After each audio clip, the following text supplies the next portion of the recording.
ಗುಜರಾತ್ನಲ್ಲಿ ನಡೆದ ಮಹಾ ವಿಮಾನ ದುರಂತಕ್ಕೆ ಸ್ಫೋಟಕ ಟ್ವಿಸ್ಟ್ ಸಿಕ್ಕಿದೆ.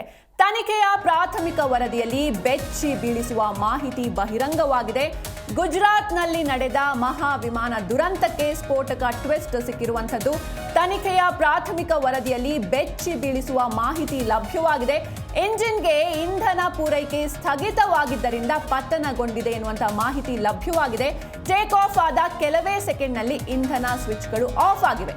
ಇಂಜಿನ್ 1 ಮತ್ತು ಇಂಜಿನ್ 2ಕ್ಕೆ ಇಂಧನ ಸಪ್ಲೈ ಬಂದ್ ಆಗಿದೆ. ವಿಮಾನ ಅಪಘಾತ ತನಿಖಾ ದಳದಿಂದ ಈ ವರದಿ ಬಿಡುಗಡೆಯಾಗಿದೆ. ಪ್ರಾಥಮಿಕ ತನಿಖಾ ವರದಿಯಲ್ಲಿ ದುರಂತಕ್ಕೆ ಏನು ಕಾರಣ ಎನ್ನುವುದು ಬಹಿರಂಗವಾಗಿದೆ. ಜೂನ್ 12ರಂದು ಅಹಮದಾಬಾದ್ನಲ್ಲಿ ಒಂದು ಏರ್ ಇಂಡಿಯಾ ವಿಮಾನ ದುರಂತ ಸಂಭವಿಸಿತ್ತು. ಅಹಮದಾಬಾದ್ನಿಂದ ಲಂಡನ್ಗೆ ಹೊರಟಿತ್ತು ಈ ವಿಮಾನ. 242 ಜನರು ಈ ವಿಮಾನದಲ್ಲಿ ಪ್ರಯಾಣಿಸ್ತಾ ಇದ್ರು ಅಹಮದಾಬಾದ್ನಿಂದ ಲಂಡನ್ಗೆ. ಇದರಲ್ಲಿ 241 ಮಂದಿ ಸಾವನ್ನಪ್ಪಿದ್ರು. ಇನ್ನು ಈ ವಿಮಾನ ದುರಂತಕ್ಕೆ ಏನು ಕಾರಣ ಎನ್ನುವಂತಹ ಚರ್ಚೆಗಳು ಸಾಕಷ್ಟಿದ್ವು. ಯಾಕಂದ್ರೆ ಒಂದ್ ಕಡೆ ಏನಾದರೂ ಈ ಹವಾಮಾನ ವೈಪರೀತ್ಯ ಕಾರಣವಾಯ್ತಾ ಅಥವಾ ಇನ್ನೊಂದು ಕಡೆ ಹಕ್ಕಿ ಡಿಕ್ಕಿ ಆಗಿದೆಯಾ, ಹೀಗೆಲ್ಲ ಒಂದು ಸಾಕಷ್ಟು ಚರ್ಚೆಗಳು ನಡೆದಿದ್ವು. ಆದರೆ ಕೊನೆಗೂ ತನಿಖೆಯ ಪ್ರಾಥಮಿಕ ವರದಿ ರಿಲೀಸ್ ಆಗಿದೆ. ಈ ವರದಿಯಲ್ಲಿ ಬೆಚ್ಚಿ ಬೀಳಿಸುವ ಮಾಹಿತಿ ಲಭ್ಯವಾಗಿದೆ. ಎಂಜಿನ್ಗೆ ಇಂಧನ ಪೂರೈಕೆ ಸ್ಥಗಿತವಾಗಿದ್ದರಿಂದ ಪತನಗೊಂಡಿದೆ ಏರ್ ಇಂಡಿಯಾ ವಿಮಾನ. ಟೇಕ್ ಆಫ್ ಆದ ಕೆಲವೇ ಸೆಕೆಂಡ್ನಲ್ಲಿ ಇಂಧನ ಸ್ವಿಚ್ಗಳು ಆಫ್ ಆಗಿವೆ. ಇಂಜಿನ್ 1 ಮತ್ತು ಇಂಜಿನ್ 2ಕ್ಕೆ ಇಂಧನ ಸಪ್ಲೈ ಬಂದ್ ಆಗಿದೆ. ವಿಮಾನ ಅಪಘಾತ ತನಿಖಾ ದಳದಿಂದ ವರದಿ ಬಿಡುಗಡೆಯಾಗಿದೆ. ಪ್ರಾಥಮಿಕ ತನಿಖಾ ವರದಿಯಲ್ಲಿ ದುರಂತಕ್ಕೆ ಏನು ಕಾರಣ ಎನ್ನುವುದು ತಿಳಿದು ಬಂದಿರುವಂಥದ್ದು. ಇನ್ನು ದೇಶದ ಭೀಕರ ದುರಂತಗಳಲ್ಲಿ ಒಂದಾದಂತಹ ಅಹಮದಾಬಾದ್ ಏರ್ ಇಂಡಿಯಾ ವಿಮಾನ ಅಪಘಾತಕ್ಕೆ ಸಂಬಂಧಿಸಿದಂತೆ ಪ್ರಾಥಮಿಕ ವರದಿಯು ಶುಕ್ರವಾರ ರಾತ್ರಿ ಬಿಡುಗಡೆಯಾಗಿದೆ. ಇದರಲ್ಲಿ ವಿಮಾನ ಅಪಘಾತವಾಗಿದ್ದಕ್ಕೆ ಪ್ರಮುಖವಾಗಿ ವಿಮಾನದಲ್ಲಿ ಇಂಧನದ ಸ್ವಿಚ್ ಆಫ್ ಆಗಿರೋದೇ ಕಾರಣ ಅಂತ ತನಿಖಾ ಸಂಸ್ಥೆ ಹೇಳಿದೆ. ಇನ್ನು ಈ ಬಗ್ಗೆ ಅಮೆರಿಕದ ವಾಯು ನಿಯಂತ್ರಕ ಫೆಡರಲ್ ಏವಿಯೇಷನ್ ಏಜೆನ್ಸಿ ಎಚ್ಚರಿಸಿತ್ತು ಅಂತ ಕೂಡ ವರದಿ ಹೇಳಿದೆ. ಮಿಕ್ಕಂತೆ ಯಾವುದೇ ಕೆಟ್ಟ ಹವಾಮಾನ ಆಗಿರ್ಬೋದು ಅಥವಾ ಹಕ್ಕಿ ಡಿಕ್ಕಿ ಕಾರಣವಲ್ಲ ಅಂತ ಅದು ಹೇಳಿರುವಂಥದ್ದು. ಏಕೆಂದರೆ ಒಂದು ವಿಮಾನ ದುರಂತ ಆದಾಗ ತದನಂತರದಲ್ಲಿ ಸಾಕಷ್ಟು ಅನುಮಾನಗಳು ವ್ಯಕ್ತವಾಗಿದ್ವು. ಹವಾಮಾನ ವೈಪರೀತ್ಯದಿಂದ ಹೀಗಾಗಿದೆ ಅಥವಾ ಅಹಮದಾಬಾದ್ ಒಂದು ಏರ್ಪೋರ್ಟ್ ಏನಿದೆ, ಆ ಏರ್ಪೋರ್ಟ್ ಆದಷ್ಟು ಸಿಟಿಗೆ ಹತ್ತಿರವಾಗಿರುವಂಥದ್ದು. ಹಾಗಾಗಿ ಅಲ್ಲಿ ಸಾಕಷ್ಟು ಒಂದು ವಸತಿ ಪ್ರದೇಶ ಅದು. ಅಲ್ಲಿ ಸಾಕಷ್ಟು ಹಕ್ಕಿಗಳಿದ್ವು. ಹೀಗಾಗಿ ಹಕ್ಕಿ ಡಿಕ್ಕಿ ಆಗಿರಬಹುದು ಎನ್ನುವಂಥ ಒಂದು ಅನುಮಾನ ಕೂಡ ವ್ಯಕ್ತವಾಗಿತ್ತು. ಆದರೆ ಈ ಎಲ್ಲ ಅನುಮಾನಗಳಿಗೂ ಈಗ ಒಂದು ತೆರೆ ಬಿದ್ದಿದೆ.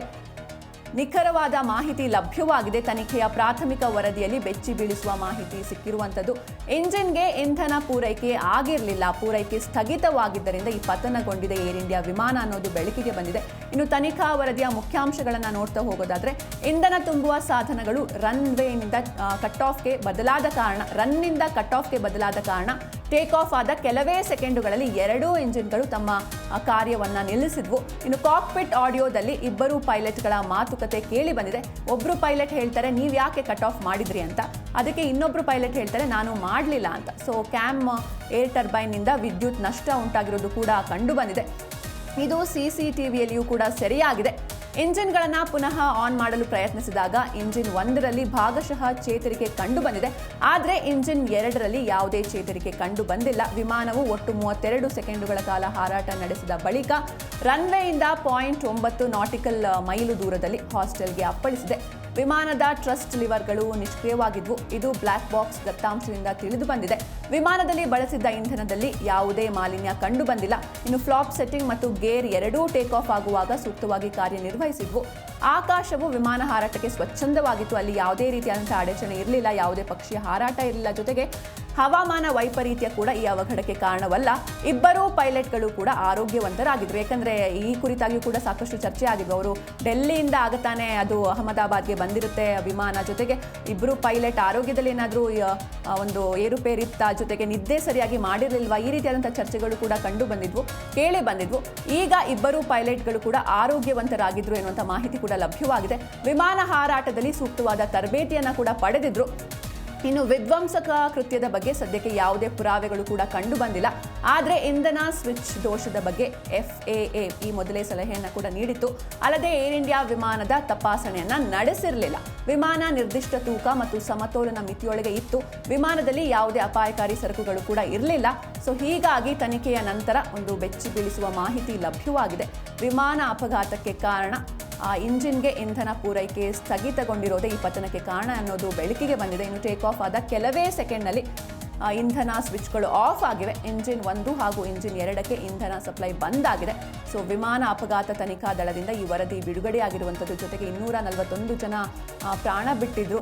ಇದರ ಜೊತೆಗೆ ಈ ವಿಮಾನ ಹೋಗಿ ಹಾಸ್ಟೆಲ್ಗೆ, ಒಂದು ಮೆಡಿಕಲ್ ಹಾಸ್ಟೆಲ್ಗೆ ಅಪ್ಪಳಿಸಿತ್ತು. ಈ ವೇಳೆ ಅಲ್ಲಿ ವಿದ್ಯಾರ್ಥಿಗಳು ಊಟವನ್ನು ಮಾಡ್ತಾ ಇದ್ರು, ಮೆಸ್ನಲ್ಲಿ ಊಟವನ್ನು ಸವಿತಾ ಇದ್ರು. ಈ ವೇಳೆ ಅಲ್ಲೂ ಕೂಡ ಸಾಕಷ್ಟು ಪ್ರಾಣಾಪಾಯ ಆದವು, ಸ್ಥಳೀಯರು ಕೂಡ ಸಾವನ್ನಪ್ಪಿದ್ರು. ಹೀಗಾಗಿ ಒಟ್ಟಾರೆಯಾಗಿ 274 ಮಂದಿ ಜೀವವನ್ನು ಕಳೆದುಕೊಂಡಿದ್ರು. ಇತ್ತೀಚೆಗೆ ದೇಶ ಕಂಡಂತಹ ಒಂದು ಭಯಾನಕ ದುರಂತ ಅಂತ ಹೇಳ್ಬೋದು. 10 ಜನ ಕ್ಯಾಬಿನ್ ಕ್ರೂ ಹಾಗೂ 2 ಪೈಲಟ್ ಸೇರಿ ವಿಮಾನದಲ್ಲಿ ಪ್ರಯಾಣಿಸ್ತಾ ಇದ್ದ 241 ಮಂದಿ ಪ್ರಾಣ ತೆತ್ತಿದ್ರು. ಒಬ್ಬರು ಮಾತ್ರ ಪವಾಡ ಸದೃಶ ಎಂಬಂತೆ ಬದುಕುಳಿದಿರುವಂಥದ್ದು. ಈಗ ಈ ಒಂದು ವಿಮಾನ ದುರಂತದ ನಂತರ ಏನು ಕಾರಣ ಆಗಿರ್ಬೋದು ಅಂತ ಸಾಕಷ್ಟು ಚರ್ಚೆಗಳು ನಡೀತಾ ಇದ್ವು. ಹವಾಮಾನ ವೈಪರೀತ್ಯ ಕಾರಣ ಆಯಿತಾ, ಅಥವಾ ಅದೊಂದು ಜನನಿಬಿಡ ಪ್ರದೇಶ, ಹಾಗಾಗಿ ಅಲ್ಲಿ ಜೊತೆಗೆ ವಸತಿ ಪ್ರದೇಶ ಕೂಡ, ಏರ್ಪೋರ್ಟ್ ಇರುವಂಥ ಜಾಗ ಒಂದು ವಸತಿ ಪ್ರದೇಶದಲ್ಲಿ ಆ ಏರ್ಪೋರ್ಟ್ ಇರುವಂಥದ್ದು. ಹೀಗಾಗಿ ಅಲ್ಲಿ ಸಾಕಷ್ಟು ಹಕ್ಕಿಗಳ ಓಡಾಟ ಹಾರಾಟ ಕೂಡ ಇತ್ತು. ಹಕ್ಕಿ ಡಿಕ್ಕಿ ಏನಾದರೂ ಆಗಿದೆಯಾ ಎನ್ನುವಂಥ ಒಂದು ಅನುಮಾನ ಕೂಡ ವ್ಯಕ್ತವಾಗಿತ್ತು. ಇದರ ಜೊತೆಗೆ ಪೈಲಟ್ಗಳ ಆರೋಗ್ಯದ ಬಗ್ಗೆಯೂ ಕೂಡ ಮಾತುಕತೆಯಾಗಿದ್ವು. ಈಗ ಅವೆಲ್ಲವಕ್ಕೂ ಕೂಡ ತೆರೆ ಬಿದ್ದಿದೆ, ಅನುಮಾನಗಳಿಗೆ ತೆರೆ ಹಾಕಲಾಗಿದೆ. ಈಗ ತನಿಖಾ ವರದಿ ಬಿಡುಗಡೆಯಾಗಿದೆ. ತನಿಖಾ ವರದಿಯಲ್ಲಿ ಇಂಧನ ಇಂಜಿನ್ಗಳಿಗೆ ಸಪ್ಲೈ ಆಗ್ತಾ ಇರಲಿಲ್ಲ ಎನ್ನುವುದು ಬೆಳಕಿಗೆ ಬಂದಿದೆ.